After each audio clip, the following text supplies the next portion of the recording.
This is a video or a series of videos that I'll be doing in reference to my fight with cancer. I'm not doing this for sympathy. I'm not wanting anything from anybody. A couple of reasons behind this. One is to kind of create a record of this fight and hopefully bringing some of the problems and issues to the forefront so that people who don't normally think about it, because I didn't my entire life, even though, when I get into my background, you'll understand, had seen this before, but you never really think about it and what all goes into it until you're in it.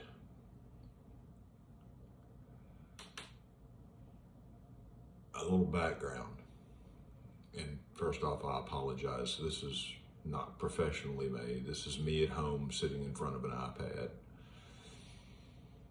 just being me. I'm 62 years old. I spent a life in law enforcement,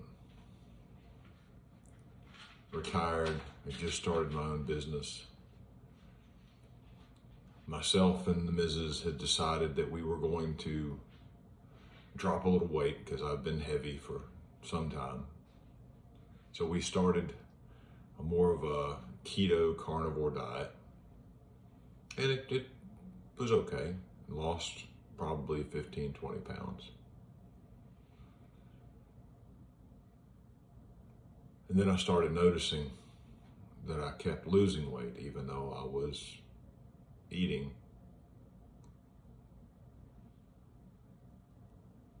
And there was a serious change in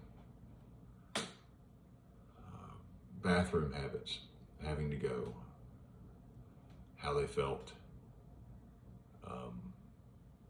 which concerned me after a while. At first I thought it was just because we changed our eating habits, but I now believe it was mostly due to what the cancer was doing. At some point I went to a doctor, and here is something I will tell everyone out here, and I mean it from the bottom of my heart.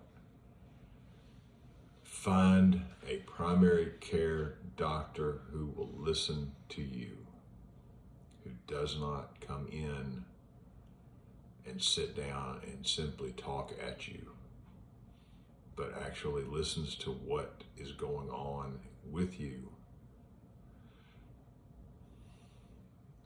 and goes from there. You are not a part on an assembly line. You are not just the next patient he has to see. When you are there, you are the most important person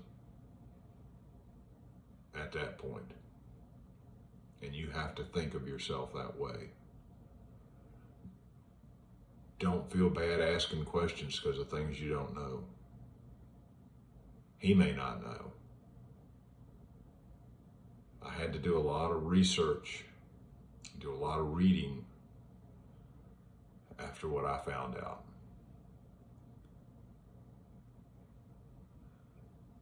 After the first doctor visit, I ended up getting an endoscopy and a colonoscopy, and that's where this was discovered.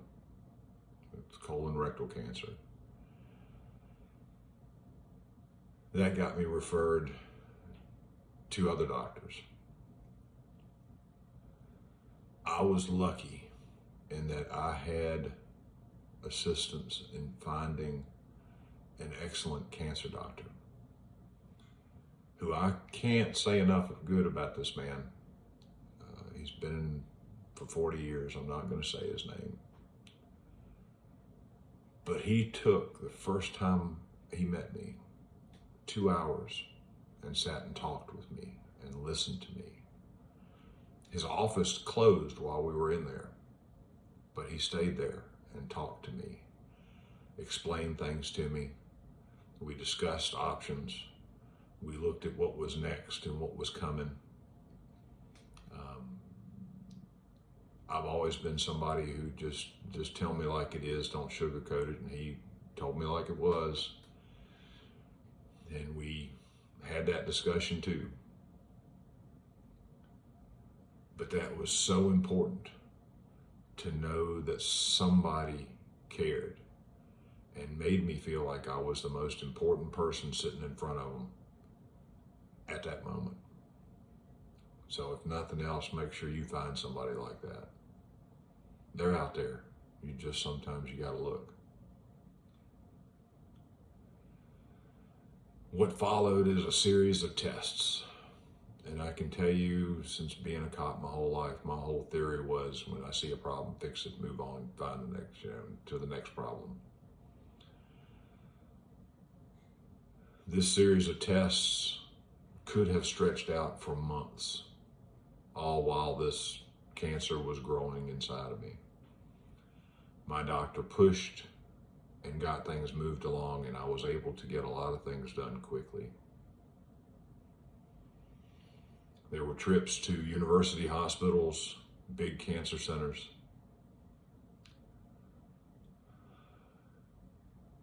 They were adventures in their own right. And I can tell you, when you're first hit with this, emotionally, having to travel and then deal with other people who may have other ideas or give you other advice or want to make other tests and stretch this out for months at a time before you start your treatment, how aggravating and frustrating it can be. Now, these are good people. Most of the doctors and nurses that I've run into are wonderful. The hospital system, that's broke. It's screwed up. They have gotten too much bureaucracy. There's too many protocols. There's too many things that have gotten in the way of doctors and nurses just concentrating on helping people. That needs to change. Nobody should feel like they are just the next number on the list. When you go to get help, you should be able to get the help right then. There will be people that disagree with me, and that's fine. I don't really care. This is my video, and this is how I feel, and this is what I'm saying. It is important for you to look after yourself, to stand up for yourself. You don't have to be mean, you don't have to be nasty, you don't have to be anything. It's just, this is your life. This is your health. And you have to stand up for yourself, because sometimes the bureaucracy can make you feel like you are just a cog in the wheel. And I told one of the doctors at the big university hospitals, good man. And I looked him straight in the eye and I said, I understand that you have a lot of patients. I understand that you've got a busy day, busy schedule all the time. But right now, I am the most important person in this room. And I need your help. And he understood that. And that's what you need when you're going through these fights. Understand that this is also hard on your family. I've always been the big, strong, kind of silent type. Just handled things, did the best I could. Was never perfect. Never considered myself perfect. But when we got this diagnosis, when this happened, it also affected my wife and my daughter and my family quite a bit. You always know that someday your life is going to end. But when somebody brings up the C word, suddenly everybody thinks it's an immediate death sentence. I don't think it is. I'm going to beat this. I've I've already seen just how rough it can be. I've also seen such strong people who are fighting this and have been fighting this for some time. That gives me hope and also a little bit of humility. How dare I feel bad for myself or sad when some of these people that I've talked to and I've met have gone through so much more and are still fighting. Some of the strongest people you will ever meet are in this fight. Think about that when you see them on the street, when you see that person with the cane or the walker or in a wheelchair and they're having that fight. How strong it must be, and how strong would you be if you were in that situation? Anyway, I digress. My first chemo treatment, had that last week. Boy, was that fun. I went into the cancer center thinking I would be there about an hour. They'd hook some little pump up to me. It would have some kind of evil devil juice that was going to go through my body and wreak all kinds of havoc. Not so much. You walk in and do your vitals just like a normal checkup. Go back to a room where they have very comfortable chairs that recline. It happens to be very cold in there. And you spend the next 4 to 5 hours getting intravenous feeds. And you get them through ports. I don't know if you can see it, that they put into you. That's a whole different organism. That was a surgery that's done prior to you getting chemo treatments normally. But for 4 or 5 hours, you sit in a chair, and there's other people doing the same thing right around you. And you're getting this evil terror juice put into you that's supposed to help you. And some people it makes sick, some people it makes them go to sleep, some people it doesn't have an effect at all, it appears. At first it didn't bother me. I didn't have a real problem taking it. At the end of the first session, they unhooked me from those intravenous bags. Then I got hooked up to a mini pump that I have to wear for 2 days after my chemo treatment, while it continues pushing more of the chemicals through me that is part of this fight.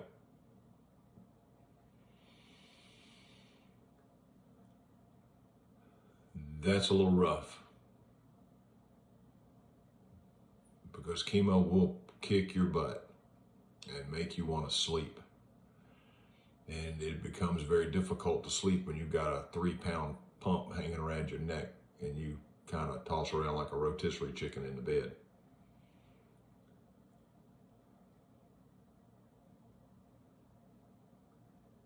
But you work around it. You have to keep thinking that this is just temporary. As my mom always told me throughout my life, this too shall pass. I hope it does. I have met some wonderful people so far, and this journey is just getting started. I've got months of this to look forward to. But I will tell you one little story before the end of this little video. My first chemo treatment, there was a lady in there about my age. Very thin. She'd lost a tremendous amount of weight. Skin pulled tight against her. Had lost her hair, I guess from chemo or from radiation treatments. And I got to chatting with her a little bit. And she told me that she'd been going through this for 5.5 years. That the cancer that she has, they say there is no cure for it. They can only manage it. And while we were chatting, she would smile and she would laugh and she would, try and joke. And I just had to tell her how impressed I was with her fortitude. That, guys, is one of the strongest people you will ever meet. Because I can tell you with what little bit I've been through, how tough this fight can be. How tough it can be on your family. How tough it can be on your emotions. But this woman, who may have weighed 80 pounds soaking wet, was still able to smile and laugh after going through this for 5.5 years. I cannot conceive of the strength that it takes to do that. And I consider myself a fairly strong person. I will leave you with this time. I am rethinking my entire being at this point, and how I treat people, and how I look at people, and how I talk to people. And understand this little thing can get you through a lot. Doing little things that are inconsequential to most people to help someone could mean the world to them at that very moment, and can help you get through your day as well.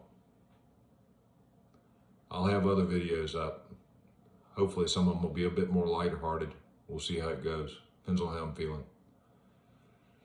Right now I'm 2 days out from the chemo treatment. I slept most of the day yesterday, and today I'm feeling much better, but let's see how it goes.